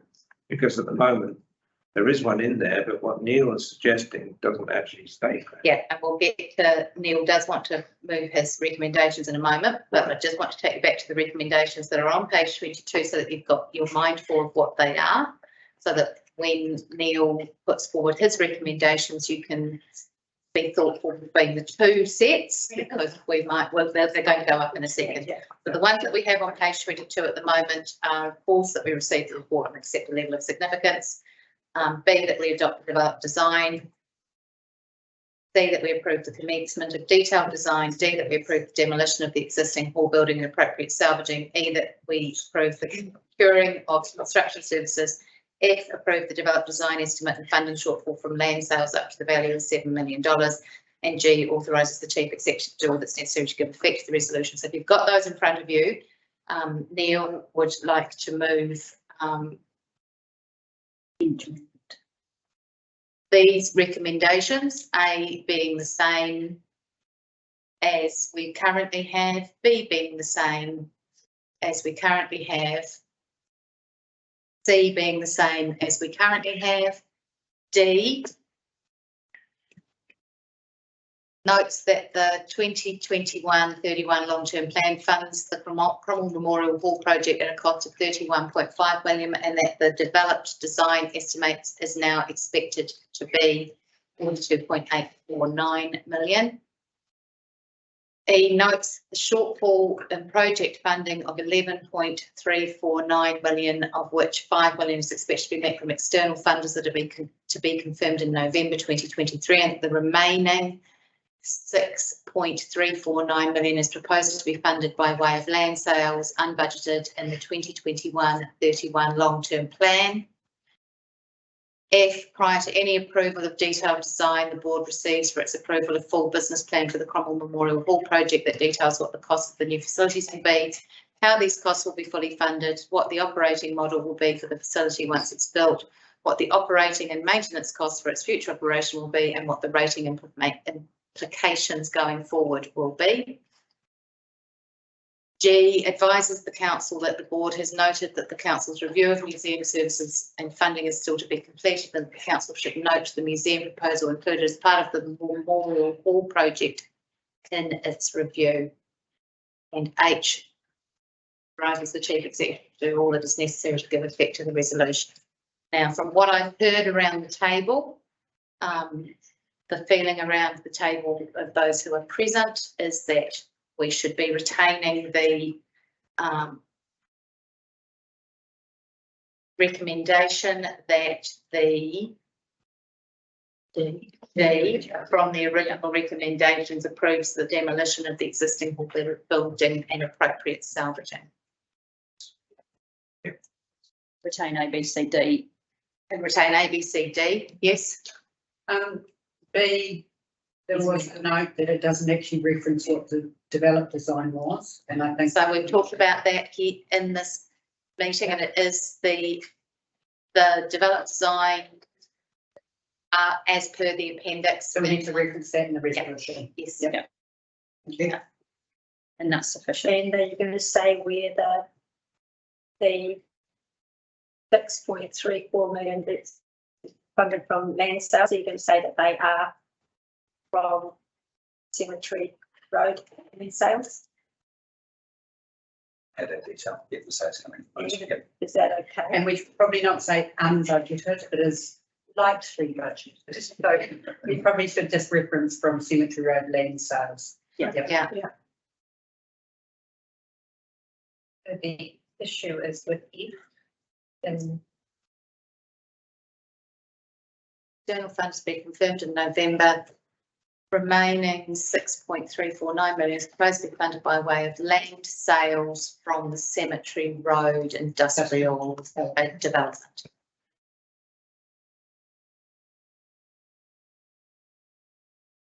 I hope everybody's watching your time. You're doing well. Industrial development. Yeah, and yeah. And then you can get the rest of it out. Oh, okay. Finish it development. They're there. Because we've got certainty about where that's coming from. Okay. Okay, so that takes us, so A, B, C, D, E, F that we've got up there. G is very detailed, but it is what I've heard around the table that we really want to feel assured that before detailed design, that we know. We've got some models of operating models. We've had some discussion about it. We understand the implications of different operating models and what's likely to happen within this this building. How long is that likely to take to turn around? When will that report? Would that be brought to the board? So we have already talked to, I know that at the PAG, we did say that one of the things we would like to see for the board is some examples of the ways that other community developments like this are operated and how that's funded in different local authorities. So what I'm understanding is that the resolutions and as are improving the developed design and enabling us to progress detailed design, but saying that detailed design won't be signed off until we have the operating model in front of you for your approval. Yep. Yes. Yeah. And I'm not sure that we would call it a business plan because that might be a little bit unclear, but I think it's the operating model that you're all asking for. That might transpire not to be our business plan. That's right. Could be someone else's business plan on our building. I do note that we haven't got the procurement of construction services included in there. In the recommendations that are up at the moment, it is in the original recommendations. Does it need to be included in? Right. Yeah. I think I read from what Phil said that procurement services also include demolition as well. Yeah. So they do. So and also the progressing the detailed design, correct? Yeah. Can we go back up a little bit, please, Wayne, so I can see further up? So it's you're very wordy on yes, Nigel, you may. I just wonder if G is a bit complicated. Yeah, well, I haven't got to G yet. I'm getting there. You go back. I'm going back up because we haven't got. So we've said that we in these recommendations we've got the demolition, but we haven't got procurement of construction services, which was E in the original recommendation, and I believe that to progress demolition, we need to have that. We need procurement of that because it's not going to be an overnight demolition to get the site ready or rebuilding on it. We need to there's also contaminated land to confirm what extent needs to be dealt with on site or off site. That's fine. Thank you, Neil. Sorry, Neil is leaving the meeting, just so you're aware, but he said that we're on the right track. We will get on our own track, please. So the way that so bloody well stay on it. Thank you. Sorry, I've got to go. Thanks, Neil, for being able to be here for this discussion. So with the fact that the hall is currently not demolished, it is pushing out closer to that. It'll be demolishing works to stabilise ground, get that ground preparation ready before we start commencing. So the procurement is sort of now a traditional path tied into one rather than being two contractors, which it could very well be, and only by going to market would we be able to test that. So the options sort of at a very off the cuff would be talking about the procurement of the demolition. Yeah. And the procurement of the building. If we're going to market, we always try and make it, how do we make this as attractive as possible to the market, and hence all separable portions to one. We can divvy it up if need be, but also our primary contractor could divvy it up if need be as well. But we'd always recommend what's the most attractive, often get the best price as well. Yep. Okay, so in E here, it's quite simple. It just says approach of the procuring of construction services. Are we happy with that? Do you want to make it more detailed? Do we need to specifically say demolition construction? Thank you for that, Deb, because it does give the report. Yeah, To separate if possible, can we add that in? Got to be careful we don't run the risk of saying 100 things, then you've got to say 101. yeah. Yeah.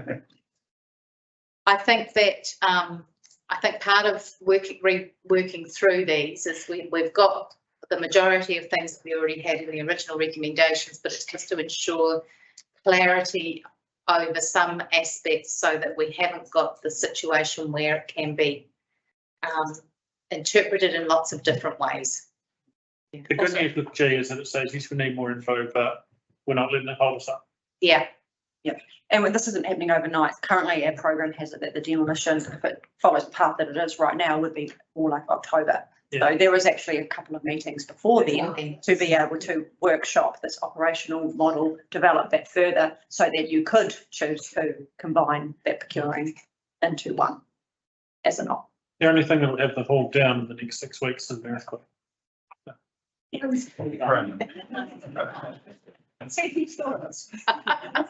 ones we had last year when we sent it at golf course, weren't they? Yeah. Halfway down. Is it cheaper if an earthquake takes it down? Right, sorry, we're off tracks. And actually we need, G is quite wordy.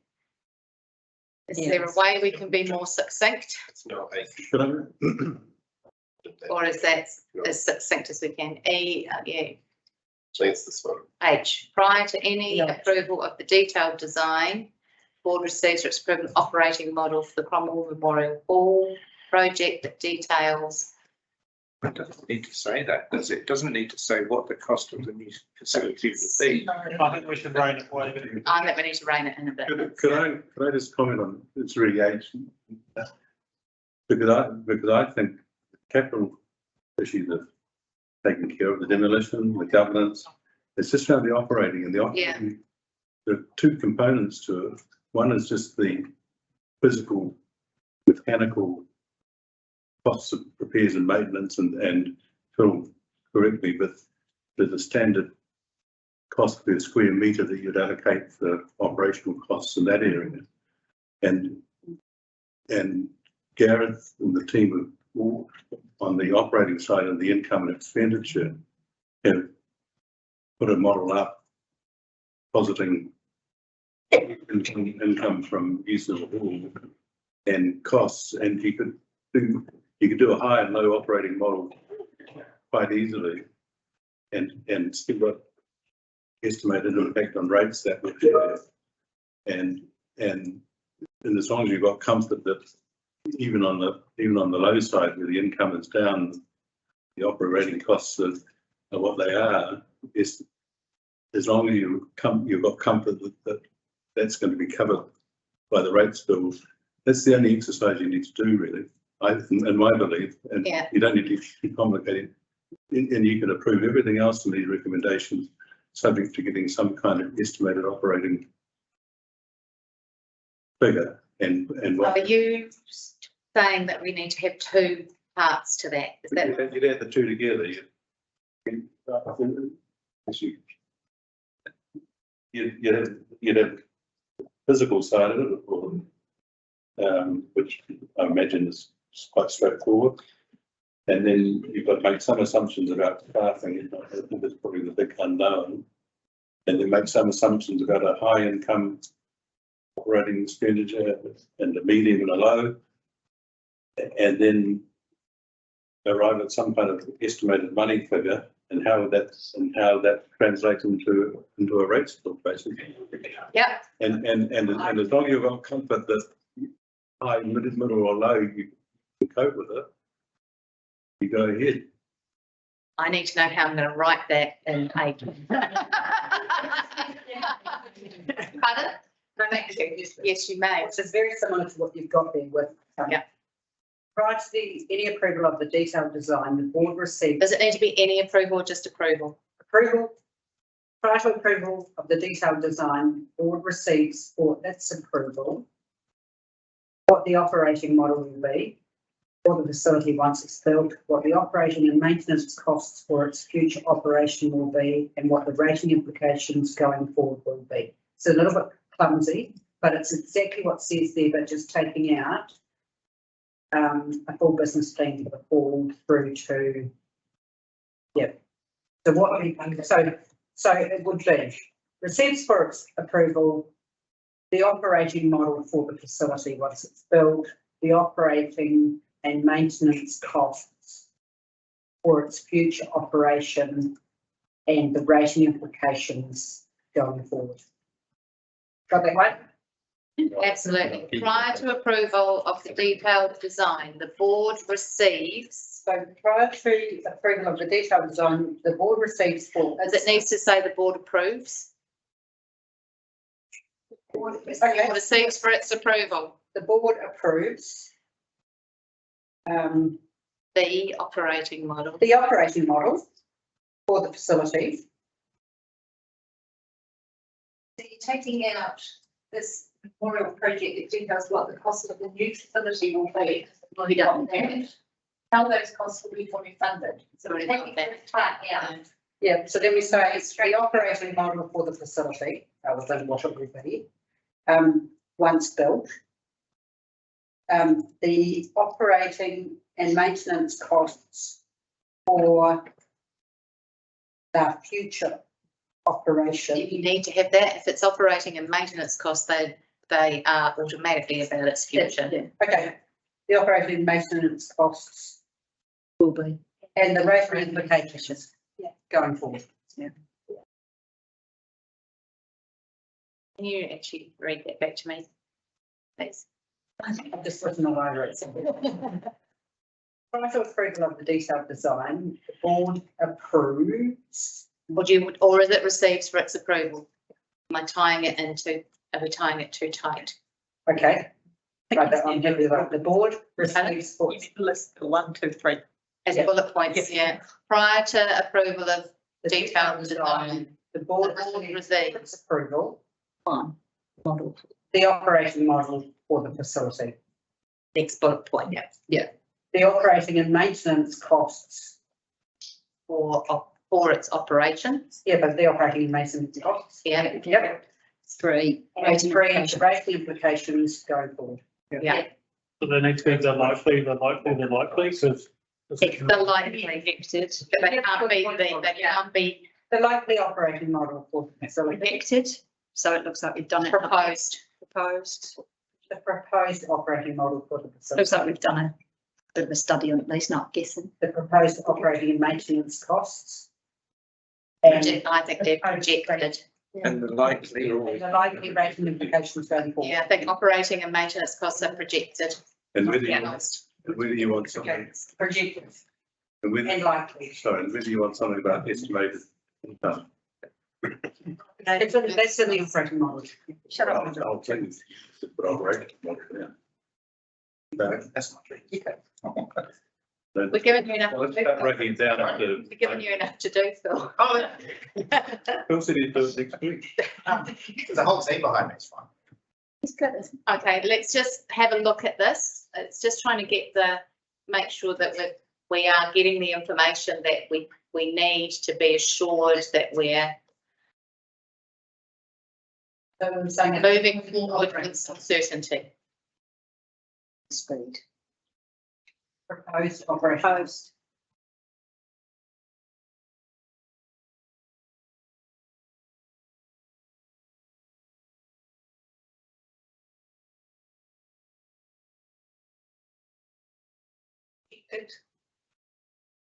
Projected operating and maintenance costs.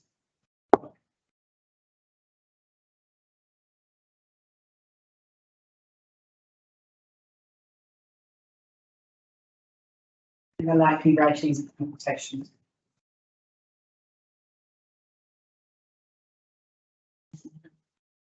Okay.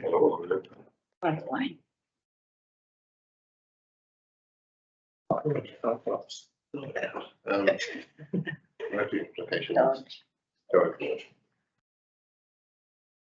I think you need that and then just be consistent. Yeah. And a capital in that case, now you've put your eye in. We're going to be really pedantic.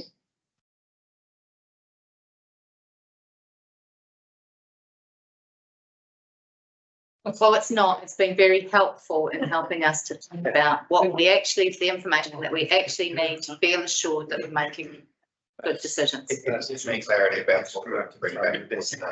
Yeah. Right, He's missing. advises the council that the board has noted the council's review of museum services and funding is still to be completed. And that the council should note the museum proposal included as part of the Cromwell Memorial Hold project in its review. I don't. There's many councils in there. That's right. Who knows about that? I'm not sure about the second part, and no, can I suggest that council? Yes, Rebecca. What about, advises, recommends to council that it notes the Cromwell Memorial Hall project in its review of the museum services and funding. And that's the intent of it. I think that's the intent of it. Recommends to council that it notes the Cromwell Memorial Hall project in its review of museum services and funding project. I think the intent of it is actually saying, council, you need to know this. Yeah, council, you need to know that we're doing this. As We you need to note, Cromwell Community Board needs to note that they are doing review at council people. So that's why it's one and the other. I think it needs that. So would you add, Well, it implies that when you say in its review, doesn't it? Because you're saying recommends to council that it notes the Cromwell Memorial Hall project in its review of the. But it does say there, and I think it is important that we are, it's trying to indicate that we are aware there's a review happening, that we are aware that in the background of us pushing forward with this project, we know that there's a review happening. So is it just as simple as that, Anna, that the board notes the review of museum services? Yeah, so that's what we buy, just that the board notes. Yeah, which you've got here, which you've got actually there. So, and recommends to council. So the board notes. Board notes. The review of museum services. Recommends to council that it's too many notes. There's too many notes. You think it's another the council, no. You think it's another resolution? I think the first one is the board notes the review of museum, the council review of museum services, and the next one is, Yes, that's the board. That the board notes. You have the whole alphabet up. Yeah. the board notes the review of museum services and recommends to council that it considers the Cromwell Hall Memorial project in that review. Yeah, that's nice. Yeah. Sounds like you. Like I've done this before. It's like Rebecca. Is that? What the last bit? Notes the review of the museum. Notes the review of museum services and recommends to council that it considers the Cromwell Memorial Hall project in that review. And Nice. So I wonder then we should say, the council review of museum services. the district review. Or district review, Yeah, so, because it is a district review, isn't it? I covered my backside, so. That's well. I'm happy with Jane. That was one. They were on the loose. By the 18th. Okay, I think we have, I think that the things that have been discussed around this table that the board wanted to retain from the original recommendations have been able to be retained, but that those changes that help us to give some direction to the team and that will bring us reports that give us certainty as we move forward to the next step have been included, and that we have managed to bring Neil's novels to more succinct statements. Yeah. Could have called them listed. Can we read them? How many screens is it on? Okay. Yeah, let me plot a bit more. On the screen, the Cromwell Community Board recommends the Cromwell Community Board receives the report and accepts the level of significance.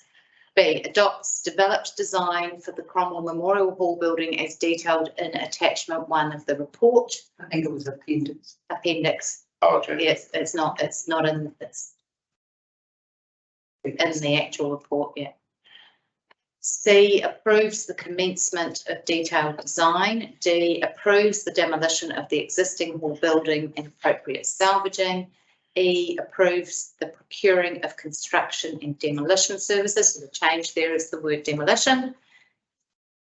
F, notes that the 2021-31 long-term plan funds the Cromwell Memorial Hall project at a cost of 31.5 million, and that the developed design estimate is now expected to be 42.849 million. G, notes the shortfall in projected funding of 11.349 million, of which 5 million is expected to be met from external funders that are to be confirmed in November 2023, and that the remaining 6.349 million is proposed to be funded by way of land sales from the Cemetery Road Industrial Development. That's a very long sentence. That's okay. That's fine. Yeah. H, prior to approval of the detailed design, the board receives for its approval 1, the proposed operating model for the facility, 2, the projected operating and maintenance costs, 3, the likely rating implications going forward. I, the board notes the district review of museum services and recommends to council that it considers the Cromwell Memorial Hall project in that review. That's really nice and succinct. Well done, Rebecca, for that. And J, authorises the chief executive to do all that is necessary to give effect to the resolution. Is there any further discussion on that? Do we have a mover? Yes. This thing's built. Come on. Sarah and Bob, mover and seconder, all in favour? Aye. Anyone against? Yeah. Might get your crayons out, let's go. Thank you very much. Thank you.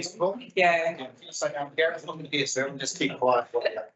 Tell them we're not knocking it down, we'll actually redo it, rather than have it. And apologies from Chris, he has listened in and streamed as well, but he's had a ear infection. Oh, he causing news that those things were coming from the conversations with the AGM. Righty ho. So that brings us to, and we're only 7 minutes late.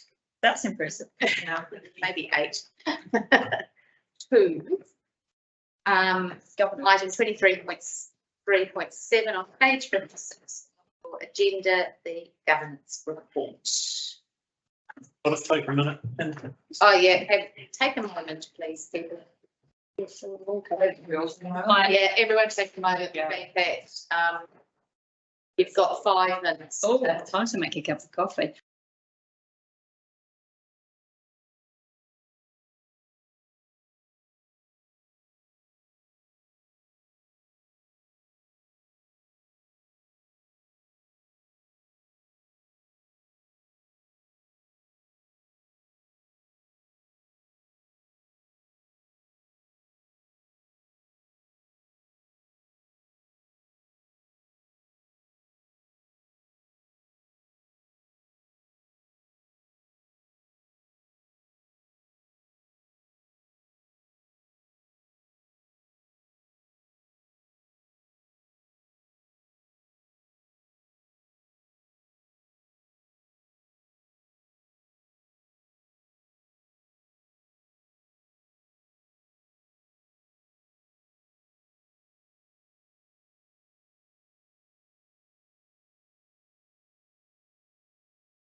Page 56.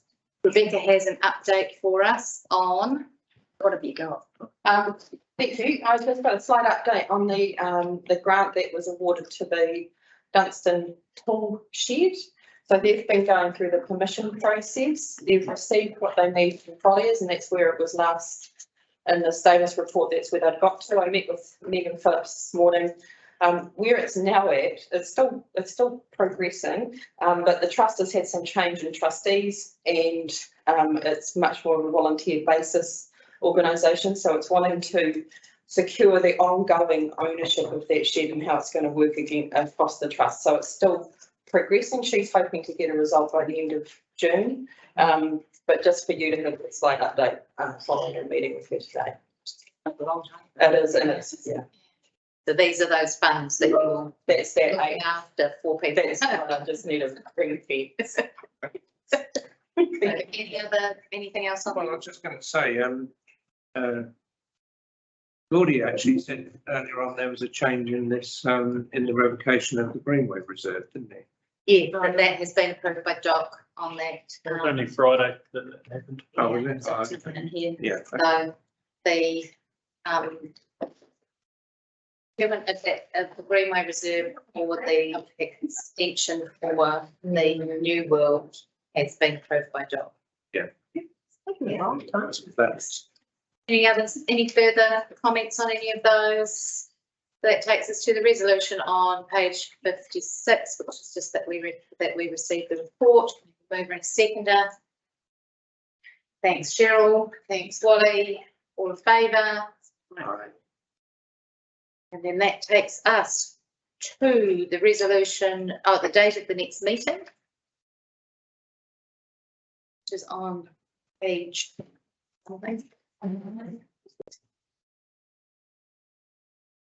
So we have a meeting set for the 18th of May, but it is. Okay, So very little feedback, but there's like 6 comments. It's the shortest paper thing I've been saying, but okay. But yes, we will be meeting on the 18th as a hearings meeting for the annual plan. It's only a hearings meeting. can I please attend their teams? Yep. Okay, thank you. Can I offer my apologies now, because I know I won't be able to attend, so. And it's when you, as soon as we know, just give you send me the exact time. It'll be 2. 2 p.m. It'd be Okay, thank you. Yeah. Do we have council action for that one, or we just straight in? You all. I suspect we can just be straight in for that one. I think we just go. Right. Yeah. Yeah, there's only a couple of submitters who want to speak to their submissions, then it won't be, you'll have the paper beforehand to read through. We can have coffee after, we don't need to. Then we have the recommendation to exclude the public from the following parts of the proceedings. Yep. We have a mover and a seconder for that. Thank you, Sarah. Thank you, Bob. All in favour?